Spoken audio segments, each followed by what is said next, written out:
नमस्कार, good morning. स्वागत है आपका मनी 9 के personal finance bulletin money morning में। मैं हूं मीनू शर्मा और मैं लेकर हाजिर हूं आपके लिए आपकी जेब और जिंदगी से जुड़ी हर छोटी बड़ी खबर।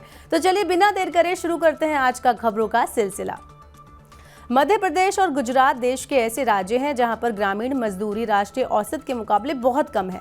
रिजर्व बैंक के आंकड़े बताते हैं कि वित्त वर्ष 2022-23 के दौरान मध्य प्रदेश में औसत ग्रामीण मजदूरी 229.2 रुपये और गुजरात में 241.9 रुपये दर्ज की गई है, जबकि राष्ट्रीय औसत 345.7 रुपये का है। देश भर में सबसे ज्यादा ग्रामीण मजदूरी केरल में दर्ज की गई है, जहां पर औसत मजदूरी 764.3 रुपये दर्ज की गई है।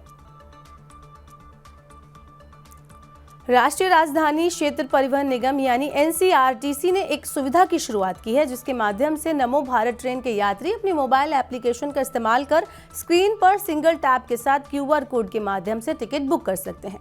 NCRTC के मुताबिक RRTS कनेक्ट ऐप के माध्यम से यात्री RRTS स्टेशन परिसर के 300 मीटर के दायरे में कहीं से भी एक टैप से यात्रा के लिए QR कोड जनरेट कर सकते हैं।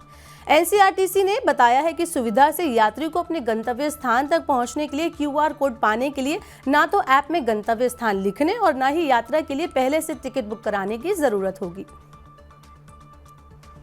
कैपिटल मार्केट रेगुलेटर सेबी की चेयरपर्सन माधवी पुरी बुच ने कहा है कि वह निवेशकों की F&O क्षेत्र में रुचि देखकर चकित हैं और भ्रमित हैं। यह स्थिति तब है जब इसमें निवेश करने वाले 90% लोगों को नुकसान उठाना पड़ रहा है। उन्होंने ये भी कहा है कि निवेशकों को लंबी अवधि के निवेश पर ध्यान देने की आवश्यकता है। इस रणनीति से महंगाई को मात देने वाले रिटर्न मिलने की काफी संभावना है। यूको बैंक ग्राहकों के खाते में हुए करीब 820 करोड़ रुपए के संदिग्ध लेन देन के बाद केंद्रीय वित्त मंत्रालय ने सभी सरकारी बैंकों को निर्देश दिया है कि वो अपने यहाँ बैंकिंग से जुड़ी साइबर सुरक्षा को मजबूत करें।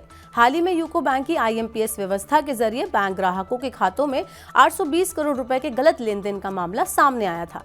बाद में पता चला था कि IMPS व्यवस्था में खराबी की वजह से ये लेन देन हुआ है और इसमें अधिकतर लेन देन को बैंक ने वसूल भी कर लिया है। लेकिन इस घटनाक्रम ने बैंकिंग व्यवस्था की खामियों को उजागर किया है, जिसके बाद वित्त मंत्रालय ने बैंकों को खामियां दूर करने के लिए कहा है। चीनी की आसमान छूती कीमतों की वजह से विकासशील देशों में लोगों को गंभीर स्थिति का सामना करना पड़ रहा है। अंतर्राष्ट्रीय बाजार में पिछले 2 महीने में चीनी के दाम 55% तक बढ़ चुके हैं। दुनिया भर में चीनी के भाव 2011 के बाद से सबसे ऊंचे स्तर पर हैं। दुनिया के दूसरे और तीसरे सबसे बड़े निर्यातक देश भारत और थाईलैंड में असामान्य रूप से शुष्क मौसम के कारण गन्ने की फसल को नुकसान होने से भी चीनी की वैश्विक सप्लाई कम हुई है। संयुक्त राष्ट्र के खाद्य एवं कृषि संगठन यानी FAO का अनुमान है कि 2023-24 सीजन में चीनी का वैश्विक उत्पादन 2% तक कम रह सकता है। देश में कई IT कंपनियों के कर्मचारी कंपनी की तरफ से दी गई डेडलाइन को पूरा करने के लिए नियमों से ज्यादा घंटे काम करते हैं। रिपोर्ट के मुताबिक कई IT कंपनियों के कर्मचारियों को हफ्ते में 45 से 50 घंटे काम करना पड़ रहा है, जबकि नियम 40 घंटे का है। हाल ही में IT कंपनी इंफोसिस के संस्थापक नारायण मूर्ति ने कहा था कि भारतीयों को हफ्ते में 70 घंटे काम करना चाहिए। उनके इस बयान के बाद IT सेक्टर में कामकाज के घंटों को लेकर नई बहस छिड़ गई है। दुनिया के दिग्गज तेल निर्यातक देश सऊदी अरब की तरफ से कच्चे तेल के रोजाना उत्पादन की कटौती को दिसंबर के बाद भी बढ़ाया जा सकता है। रविवार को होने वाले OPEC प्लस देशों की बैठक में सऊदी अरब की तरफ से तेल उत्पादन कटौती को आगे बढ़ाने पर फैसला हो सकता है और इस आशंका की वजह से विदेशी बाजार में कच्चे तेल की कीमतों में तेजी देखी जा रही है। पिछले हफ्ते विदेशी बाजार में ब्रेंट क्रूड का भाव 4 महीने के निचले स्तर $76 तक चला गया था, लेकिन वहां से कीमतों में करीब $5 की तेजी आ चुकी है और फिलहाल भाव $81 के करीब है। पिछले 2.5 महीने में लगातार बिकवाली के बाद विदेशी पोर्टफोलियो निवेशकों यानी FPI ने नवंबर में अब तक 1433 करोड़ रुपए की भारतीय इक्विटी खरीदी है। इसका मुख्य कारण अमेरिकी बॉन्ड की यील्ड में गिरावट और कच्चे तेल की कीमतों में आई नरमी है। FPI 15 नवंबर तक शुद्ध विक्रेता की स्थिति में थे, लेकिन आंकड़ों के मुताबिक उन्होंने 16 और 17 नवंबर को भारतीय इक्विटी बाजार में खरीदारी की है।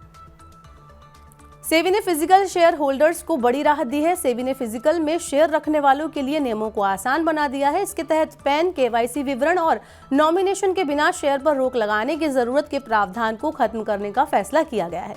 सेबी ने एक परिपत्र में कहा है कि इस पहल का मकसद नियमों को सरल बनाना है। ये कदम तत्काल प्रभाव से लागू होगा।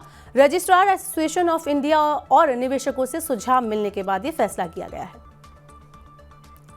एडटेक कंपनी फिजिक्स वाला प्रदर्शन के आधार पर 120 कर्मचारियों की छंटनी कर सकती है। कंपनी ने एक बयान में कहा है कि प्रदर्शन समीक्षा से उसके कुल कार्यबल का 0.8% से भी कम प्रभावित होगा। मुख्य मानव संसाधन अधिकारी सतीश खेगरे के मुताबिक अक्टूबर में समाप्त होने वाले चक्र में हमारे कार्यबल के 0.8% से कम कर्मियों यानी कि 70 से 120 ऐसे व्यक्तियों को कहीं और नौकरी खोजने के लिए कहा जा सकता है जिनका प्रदर्शन उम्मीद के अनुसार नहीं है। इंपोर्टेड सामान महंगा होने की आशंका बढ़ गई है। दरअसल स्थानीय शेयर बाजारों में नकारात्मक रुख के बीच अमेरिकी डॉलर के मुकाबले रुपया सोमवार को 9 पैसे की गिरावट के साथ अपने सर्वकालिक निचले स्तर 83.35 पर बंद हुआ।